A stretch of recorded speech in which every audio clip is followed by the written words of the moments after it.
Florence Ballard was fired from the Supremes in July 1967, and the official reason kept changing depending on who was telling the story. Berry Gordy said Florence was unreliable. Diana Ross said Florence was drinking. The press said Florence couldn't handle the pressure.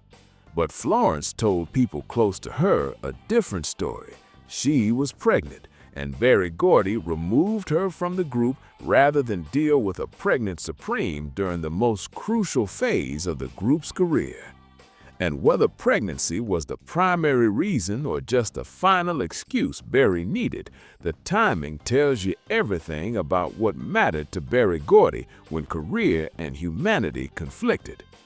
Some of y'all remember when Florence disappeared from the Supremes. Remember thinking something was wrong because Florence had been there from the beginning, had been part of the Primettes with Diana and Mary, had shared every struggle and success since they were teenagers in Detroit.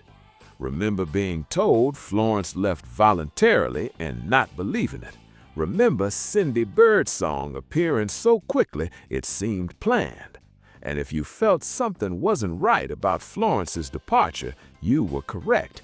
The official story had gaps that the truth would eventually expose. Florence Ballard was pregnant in 1967. This is documented fact that Florence's family has confirmed. Whether the pregnancy was the direct cause of her firing or whether Berry Gordy used the pregnancy as convenient justification for a decision he'd already made is where the story gets complicated. But the pregnancy was real. And Berry Gordy's response to that pregnancy reveals exactly how Motown treated women whose bodies and lives didn't align with the company's commercial needs. Berry Gordy had invested everything in the Supremes by 1967. They were Motown's biggest act, proof his vision worked, opening doors for every other Motown artist. The Supremes had 5 consecutive #1 singles. They were appearing on the Ed Sullivan Show regularly. They were touring constantly. And Berry had already decided Diana was the star, while Florence and Mary were increasingly treated as background. Florence's pregnancy threatened all of Berry's carefully constructed plans.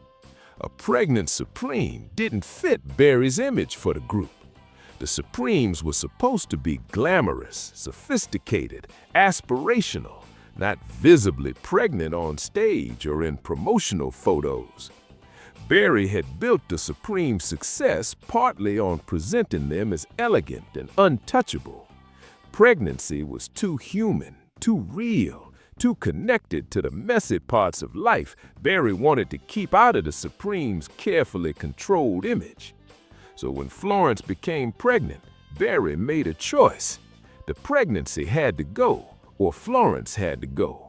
Florence wasn't going to terminate the pregnancy, so Florence went.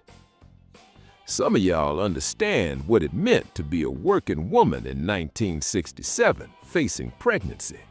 Understand that pregnancy often meant losing your job, being pushed out, being treated as if your body's natural functions were a betrayal of your employer. Understand that Berry Gordy's response to Florence's pregnancy was about how women have always been controlled by employers who profit from them. Florence's firing was about more than just one woman and one pregnancy. It was about how women's bodies have always been controlled by employers who profit from them. The decline in Florence's relationship with Berry and Diana had been happening for months before the pregnancy. Florence challenged Berry's decisions more openly, questioning Diana's star positioning and demanding recognition. Her voice was arguably stronger than Diana's, and she knew it. The resentment had been building as Florence watched Diana receive attention, praise, and Berry's personal focus, while Florence and Mary were increasingly marginalized. Florence was struggling with constant touring. The schedule was brutal, performing nearly every night, traveling constantly, maintaining perfection. Berry demanded absolute professionalism. Florence was starting to drink to cope with the stress, the exhaustion, The frustration of being treated as replaceable despite being essential to the group's sound. The drinking gave Berry another reason to marginalize Florence, but the drinking itself was a response to how Berry was already treating Florence. When Florence discovered she was pregnant in early 1967, she faced an impossible position. Continuing would be physically dangerous. Taking time off meant abandoning the group at their peak, and telling Berry about the pregnancy meant risking exactly what happened, being removed rather than accommodated. Florence tried to continue performing through early pregnancy, hiding the condition as long as possible, but eventually Berry and the Motown management found out. Berry's response was cold and strategic. Instead of adjusting the Supreme's schedule to accommodate Florence's pregnancy, instead of giving Florence time to have her baby and return, instead of treating Florence's situation with any humanity, Berry decided Florence was more trouble than she was worth. Berry had already been considering replacing Florence because of the drinking and the challenging of Berry's authority. The pregnancy just accelerated a decision Berry was probably going to make anyway.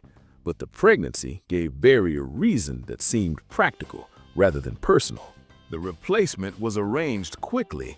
Cindy Birdsong from Patti LaBelle and the Bluebells was recruited to take Florence's place. Cindy learned the choreography, learned the harmonies, stepped into Florence's position like Florence had never existed. The transition's smoothness proved Berry had been planning this. You don't replace a Supreme that quickly without advanced groundwork. Florence was fired in July 1967. Cindy Birdsong's first performance with the Supremes was later that same month. The speed exposed the calculation. Some of y'all remember when Cindy Birdsong suddenly appeared with the Supremes. Remember thinking it was strange how quickly the transition happened. Remember wondering what had really happened to Florence. Remember being told Florence had left the group and recognizing that left was probably not the right word. The official story made Florence's departure sound voluntary, but the circumstances, the speed of replacement, the lack of goodbye, the way Florence's name was simply erased from the narrative, told a different story. Florence was devastated. 24 years old, pregnant, fired from the group she'd helped build, watching Cindy Birdsong step into her place while the Supremes continued without missing a performance. Florence had given everything to the Supremes since she was a teenager, had sacrificed for the group, had endured Berry's increasingly obvious favoritism toward Diana, had tried to maintain professionalism even as her role diminished. And pregnancy, a natural human experience, became the reason Berry used to remove Florence completely. The financial settlement Berry offered Florence was insulting. Florence later said she was pressured to sign away her rights to the Supreme's name and future royalties for a small lump sum payment. Florence was young, pregnant, fired, confused about her legal rights, and didn't have adequate representation. Berry's lawyers handled everything in ways that protected Motown and left Florence with almost nothing. Years later, Florence would realize she'd signed away millions, but in 1967, pregnant and pushed out, Florence signed what Berry put in front of her. Florence Ballard's life after the Supremes was a tragedy that Berry Gordy never took responsibility for. Florence had a baby. Florence tried a solo career, signing with ABC Records for singles that went nowhere without Motown's machine. By 1969, Florence was struggling financially. By the early 1970s, Florence was on welfare, living in poverty in Detroit, while Diana Ross was becoming one of the most famous entertainers in the world. The contrast was devastating and should have been a scandal. Some of y'all watched Florence's decline helplessly, saw her struggle to feed her children after being part of America's most successful girl group, saw Berry's system take everything and leave nothing, saw how Motown celebrated its success while Florence Ballard lived in a Detroit housing project, saw how Diana Ross never publicly acknowledged what had been done to Florence, never used her position to help, never seemed to feel any responsibility for benefiting from a system that destroyed Florence. Florence has sued Motown in the 1970s for being cheated out of royalties and forced to sign away rights under duress. The lawsuit briefly exposed Berry's practices and brought Florence's story back, but the legal system favored Motown's resources over Florence's claims. The lawsuit was eventually settled for a small amount that didn't address the scale of what Florence had lost, and by then, Florence was broken in ways money couldn't fix. Florence's drinking, which started as a supreme stress coping mechanism, worsened after being fired. Depression, financial struggle, poverty after fame, all fed addictions she couldn't overcome.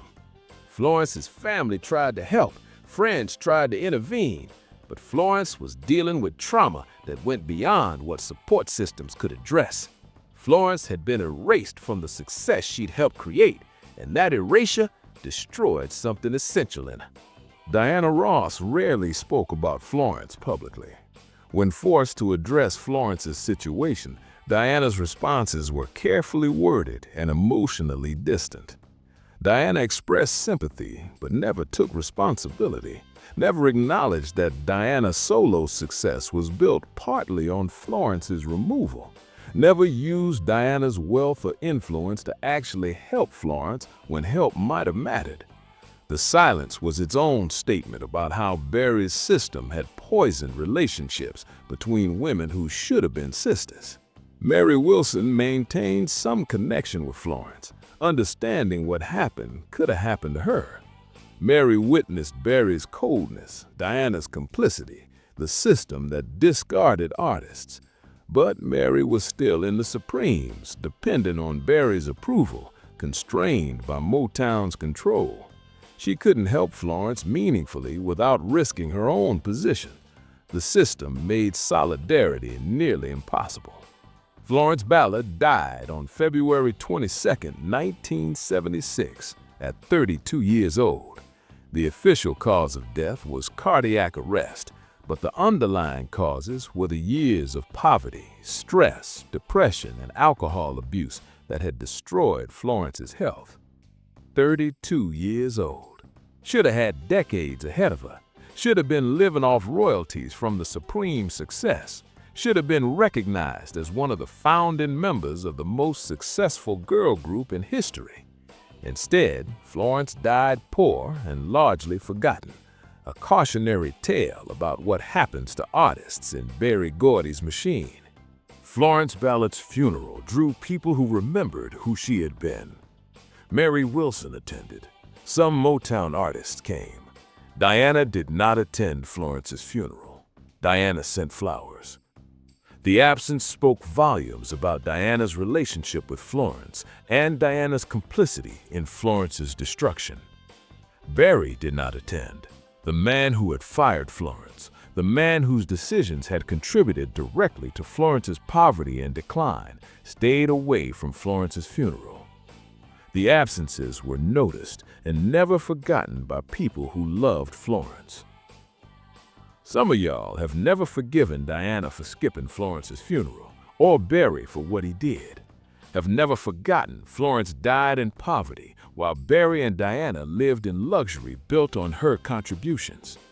That unforgiveness is justified. What happened to Florence wasn't just unfortunate, it was preventable. Berry could have treated Florence with humanity. Diana could have used her position to help. Motown could have ensured Florence received the royalties she'd earned. None of those things happened. Florence's children grew up knowing their mother was part of something historic, but seeing none of the rewards, living with the consequences of Motown's treatment.